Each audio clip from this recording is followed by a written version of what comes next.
Hello,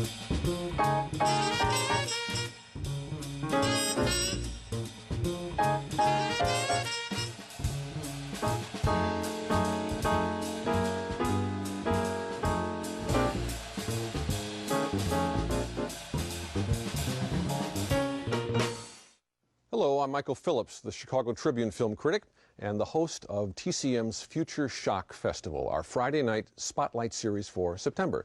You're about to see a 1936 British science fiction landmark, and it proved to be an ominously accurate predictor of World War II. It was also a design triumph for its director, one of the great unsung heroes of Hollywood's golden age. Who's the unsung hero? William Cameron Menzies. He was best known as a production designer, and Menzies reached his widest audience when directing the burning of Atlanta sequence in Gone with the Wind. The screenplay of Things to Come came from no less than H.G. Wells, adapting his own novel The Shape of Things to Come.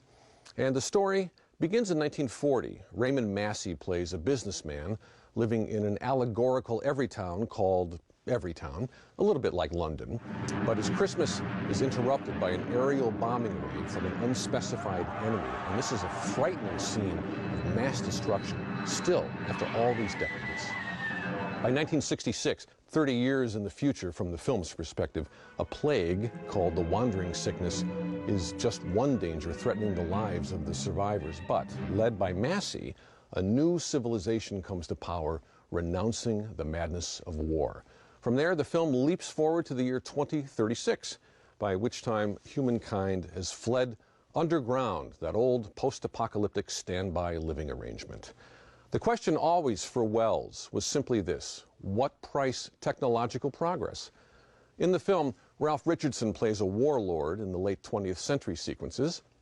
Here's also Cedric Hardwicke playing a sculptor and a voice of opposition in the later scenes. And in these 2036 passages, Massey is portraying the great-grandson of the character we meet at the beginning of the film. From 1936, and director William Cameron Menzies, Things to Come.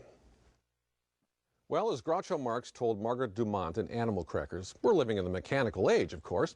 Years before Things to Come in 1936, the director William Cameron Menzies designed mouth-watering sets for Raoul Walsh's silent version of Thief of Baghdad, starring Douglas Fairbanks.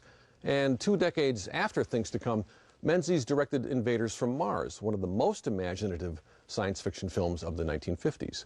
In Things to Come, you might have recognized an uncredited bit player, a tall, distinctive-looking fellow playing one of the denizens of the future. The actor's name? Terry Thomas, already making his 7th film appearance. It took a few more years before his gap-toothed grin would become famous to millions in movies like I'm All Right, Jack and It's a Mad, Mad, Mad, Mad World. Up next, a very different vision of a city on the verge of a nervous breakdown from director John Carpenter. Stay tuned for TCM's Friday Night Spotlight.